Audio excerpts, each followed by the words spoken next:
Hello, everyone, and welcome to the Quirky Dorks podcast. Thank God it's Wednesday segment. I actually don't know what I'm going to call this yet.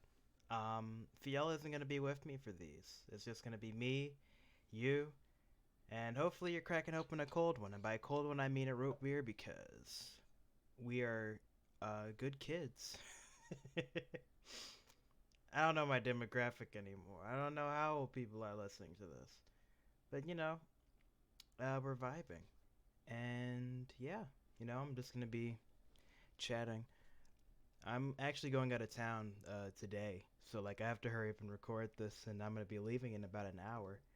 Um, Me and some family were going to Georgia to visit with my grandmother, see how she's doing. We've all been vaccinated, so we're on top of that. We're not putting anyone in danger. If anything, I think we're putting ourselves in danger by going into Georgia right now. Things are hot. It's like the beginning of the pandemic when people were, uh, like fighting each other in the Walmart alley. Not alley. Are there alleys in Walmart? No, I mean, people fighting over toilet paper in the Walmart aisles, throwing right hooks, giving mean mugging people. It's crazy. I mean, they're doing it again with gas, and people are panic buying again. I think people, yes, there is, there's a shortage, but we gotta stay calm during these, right? I mean, I look at the pandemic and think it's the biggest, like one of the biggest failures we had. At the beginning, everyone was like, "We're in this together. We're gonna get through this. We're all human beings," and then that lasted like 2 weeks, and then everything went in the garbage disposal. But we're all here trying to do our best. At the end of the day, everybody wants to be comfortable and not have to worry about stress or the harsh realities that are going on. Anyway, moving on from current events. Today I also took the what's it called? I took the AP language exam. I am in multiple AP classes this year. I think it is one of the biggest mistakes I've ever made. If you're not going to school for law or medicine, there is no reason, none, for you to take an AP class. I've never felt like I've wasted so much time like doing work. And I mean, I guess it develops like a way for you to, like get a good worth ethic.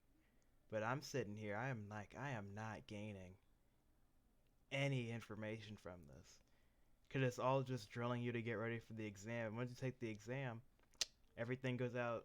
Everything, you forget everything. You don't use it. Definitely, it's made me rethink like the use of AP.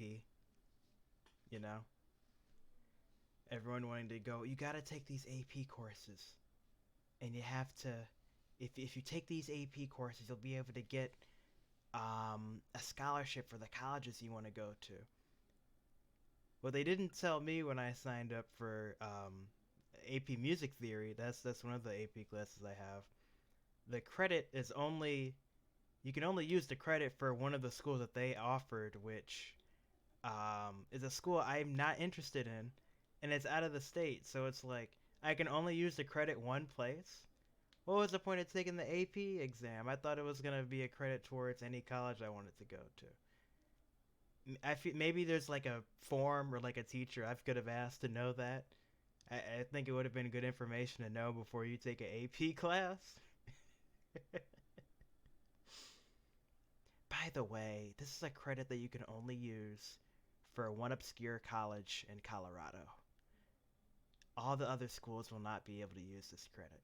And for the same music theory class, I didn't realize when signing up for it that it is a requirement to have 2 years of this course. You have AP Music Theory 1, you have AP Music Theory 2. meaning not only you have to take both courses throughout your high school junior and senior year in order for you to even get that like full credit when you go to college. I think me only taking this class only gives me a half a credit. I can't even use the credit, so it's like I wasted all this time. But it's a learning lesson, and I am learning some stuff from music theory. But anyway, back to the APA exam. I took that today. It was at 8, so like me and my mom got up, drove over.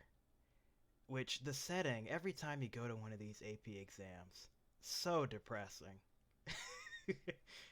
You look at the teacher, they're sleep deprived. They don't want to be there. Even if it's a school day, we've been in lockdown. People want to stay at home.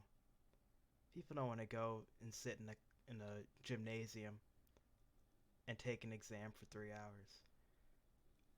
I looked at all the students in there, and they were a few people were coming in, and just a look of dread. No one was excited to be there, but I was excited because I knew afterward I'm going to Georgia. I'm gonna take these 3 essays, get it out of the way, and get it done. Which it sounds good now after I'm talking about it, but I know whenever I take those AP exams, I focus on everything else but the actual exam. I remember I was sitting in like we were halfway through. There was oh, I don't even think I can't talk about it because I'll jeopardize the significance of the exam and I have to report it to the college administration for any fraudulent stuff. If I expose anything about the test will be invalidated, and I will report it because I'm a good student. Um, no, but so there's writing sections in the test, and I remember halfway through part of it, I was looking around we were in a gymnasium. I'm like, man, this gym is really built nice. They laid every brick perfectly, and I'm analyzing everything around everything but the test. And then I wander off and I see like spray paint that's like on the ceiling. I'm like, who managed to get up there and spray paint that? I stare at that for like a few minutes. Then I go back and like, oh crap, I only have 15 minutes left to finish this. Let me hurry up, jot that down. And 9 times out of 10, most people do all right. You go through your quarter life crisis, thinking everything. Who's gonna read this exam? I'm filling out all of this information, my name, address, everything, the closest thing you can get to Social Security. And I'm sending this off to a place I don't know. Anybody knows my stuff now. I don't know. Those are some deep thoughts, like having during that.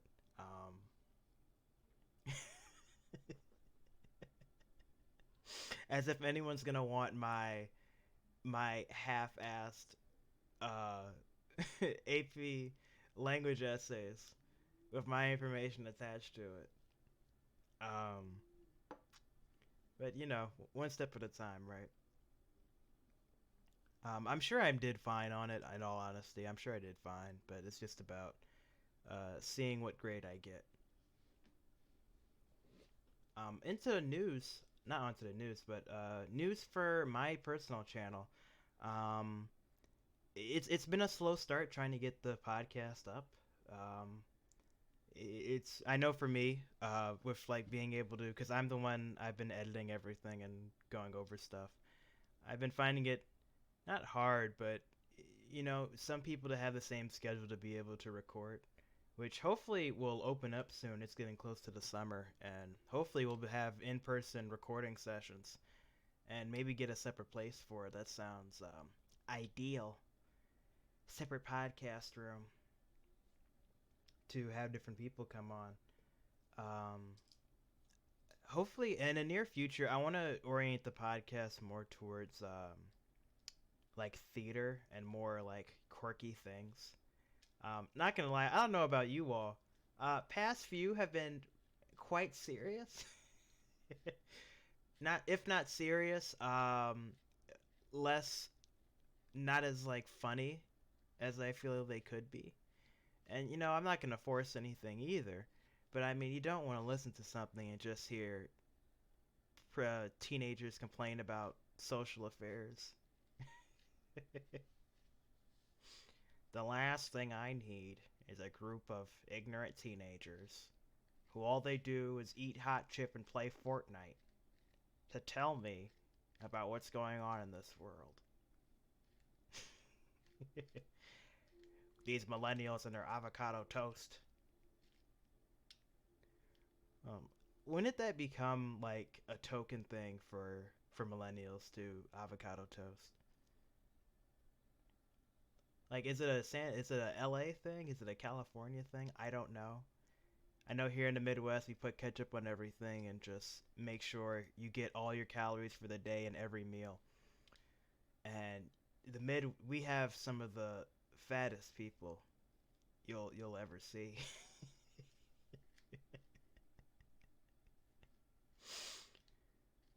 Get some deep dish, why don't you? Wash it down with the large shake. Eat up. Add more. Go ahead. You've earned it. You had dinner twice. Go ahead, have that dessert. Indulge. You've earned it today. Um, I don't know. I'm rambling. Um, but I am excited for moving forward with things that are happening on the podcast. It's been a long time. Like, I've been wanting to be consistent with making content. I know for me, it's really not, I wouldn't say challenging, but coming up with ideas and sitting down and putting them into work and making content is, uh, it takes an extra step, not only to just have an idea, but to make it.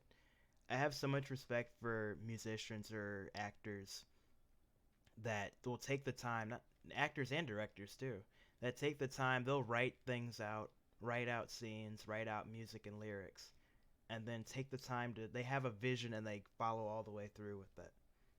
And they're able to put it to paper.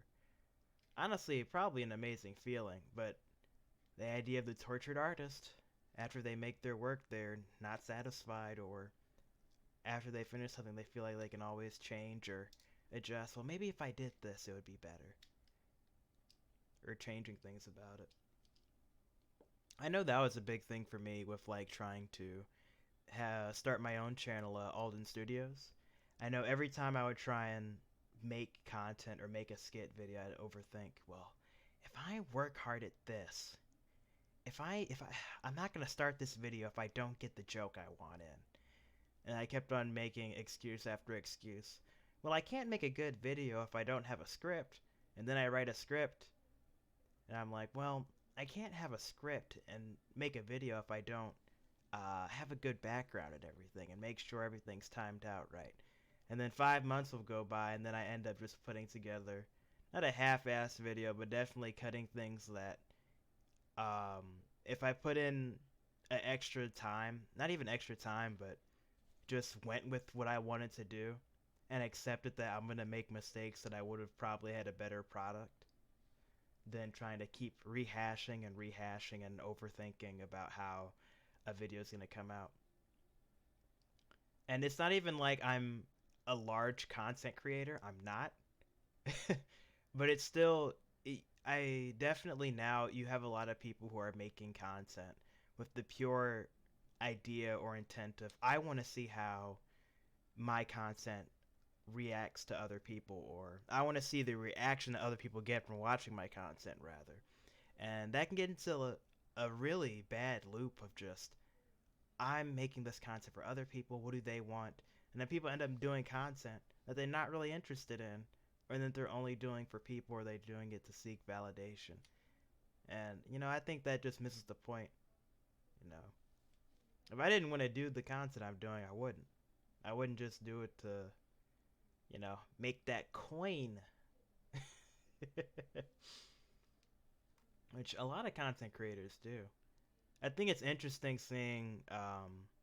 I'm not old enough to. I don't want to say that. I'm not old enough to understand. Um, no, but I don't think I like really can see like how much the internet has progressed. But it's definitely interesting seeing people seeing YouTubers or Vine stars or creators in general online shift from, oh, they're just doing something online, to people are now seeing, well, they have been for a while now, seeing YouTube or TikTok or Vine or social media in general as this is a business. This isn't about making content now. This is a platform for me to grow. I can make money off of this now. I can put my own business out there. And then you have these large corporations who come in and they monopolize everything. You're seeing it with YouTube, which this is on YouTube, so hi. But YouTube is an example. It used to be no ads, then there's ads, then there's two ads, then there's the ad apocalypse, if you will, of demonetizing content creators. And it's damaging, but hey, it's capitalism at its finest, working its job. If you're not working, you don't deserve to be a part of this economy.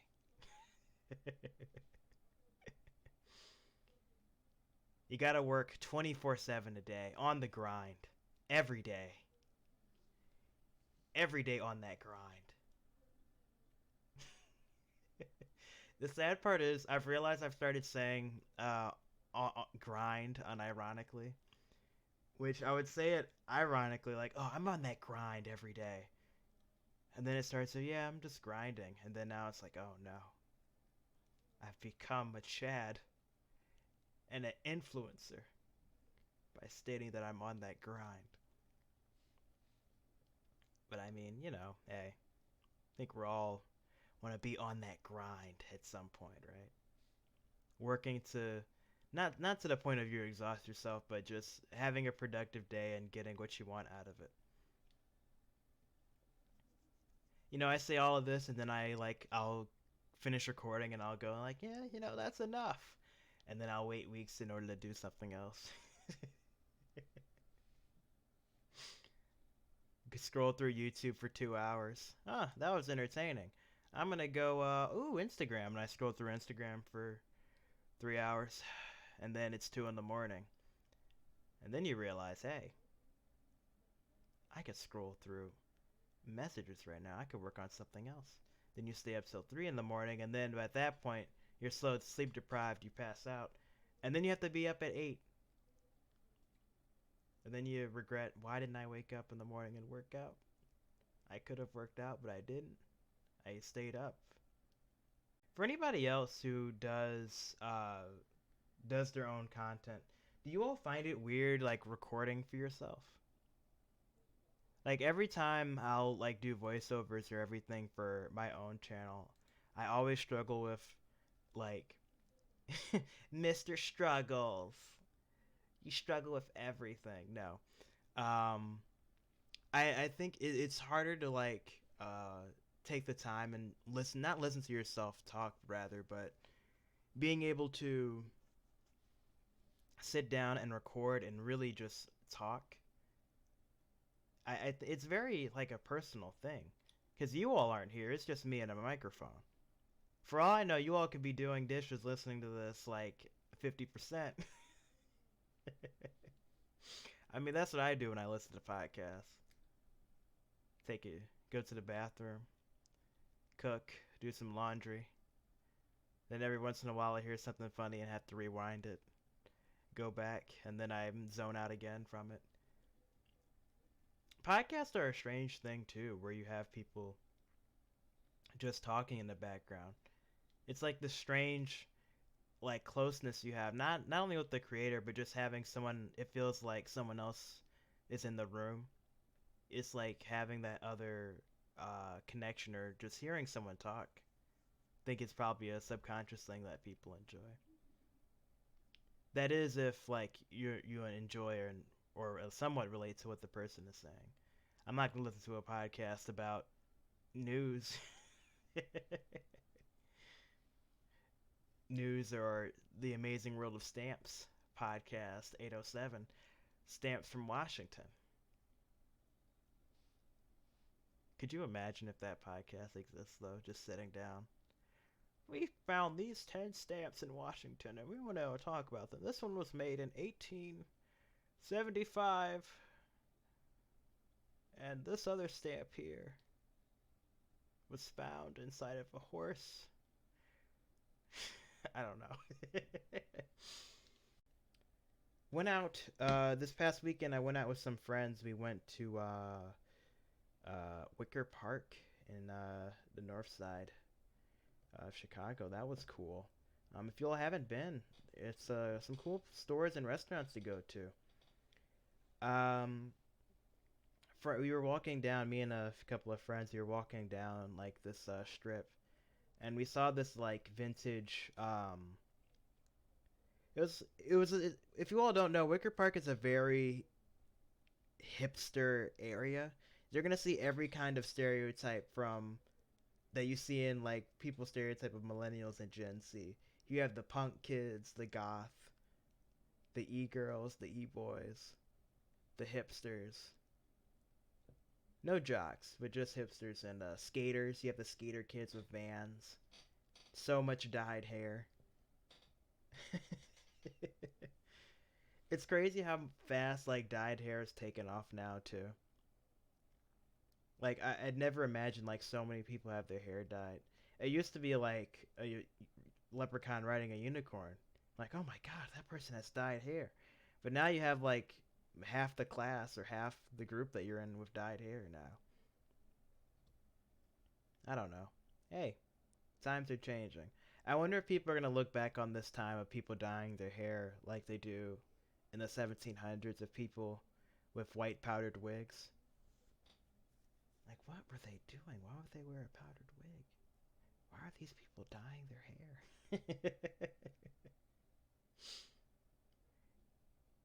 It's a lifestyle. All right, don't trigger me. Anyway, back to we're in the skater store, right? And one of my friends was like, "Hey, let's go in here. You saw some clothes in there," and we're like, "All right, yeah, let's stop in here." Moment we step in, immediately there's like flowers all over the wall. They have like these, of course, like the 60s and 70s rock band shirts. The only thing where they were missing is Vans and those buttons that say like hipsterous. I don't even know if hipster's a word. They have like the buttons that have like the band and album cover like pictures and everything on there. They had everything. If you were like to have a test that filled out all the boxes, that would make something hipster. And like it was the most Portland place I've ever been. Then this place filled all the boxes. We go in there, and they have this like little wicker basket, and there's like these like stuffed like dog purses. They're like handbags that are like stuffed dogs. And there's a sign next to them that says puppy pouches. And my friend picks them up. It's like, hey, this is you want one? And one of the dogs, they were it was a Fifi dog, you know, those like little like tiny ones you can like throw around. They got like the fuzz on them. They kind of look like furry chihuahuas. I don't know what kind of dog, but they're a Fifi. Like those little fuzzy dogs that people have. I call them purse dogs. I was like, it's a little Fifi. And my friend goes, you know, Fifi used to be my name. It used to be my nickname in grade school. I'm like, so how'd you get the name Fifi? He's like, I don't know. People just started calling me Fifi. And to this day, I have no idea what is Fifi. Is there a alternative meaning of what Fifi is? Fifi we call little dogs. And for context too, my friend is like he's like 6'2". He's a pretty tall. So it's like Fifi. I kid you not, for the rest of the day after that too, when we're talking about Fifi. It was like that's all the type of dogs that we saw walking through there. Like, hey, it's a little Fifi. And he looked at me and he like rolled his eyes.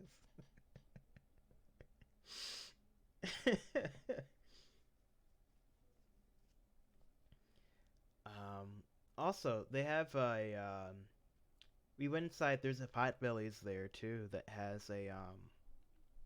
It's built in like an old firehouse, and we went in there. We got some food we ordered, and we went out. And a different friend that we're with bites into a sandwich, and we found a place to sit. And he's like, "Damn, who the hell, who the hell came in my sandwich?" Of course, we're like, "Wait, what?" And they had put. I've never seen. It looked like I don't even know. It looked terrible. It looked like someone had dropped a bottle of glue. There was so much mayo inside the sandwich. It was, it's a funny story with that too. Um, my dad put so much Miracle Whip and mayonnaise on his sandwiches. I've never seen someone apply mayonnaise with this level of force that he does. He'll grab the Miracle Whip jar and spoon the mayonnaise and Miracle Whip on on the bread.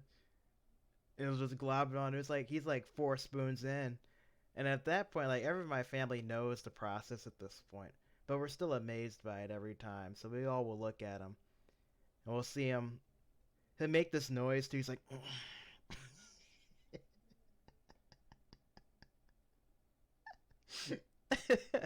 he'll like, and it like, it sounds like he's like lifting up heavy boxes. He'll make that noise, and he'll like spoonful the mayonnaise on the bread, and we'll all sit there staring at him like, because it's kind of it's a sight to watch when you see it. You expect it, but it's still amazing every time. He'd turn around and he's like, "Why are you all staring at me?" It's like, no reason, no reason, Dad. Just enjoy your sandwich, fam. And he continues to, and then like, and put another spoon on the sandwich. Oh my gosh. But yeah, just checking in on you. I want there to be more segments on the podcast. You know that me, Fiel, or future co-hosts will be able to talk about. Leave comments in the comment section. You know, we always love engagement. And if there's any new ideas or things you don't like, put it in the comment section below. We have tough skin. Give it to us.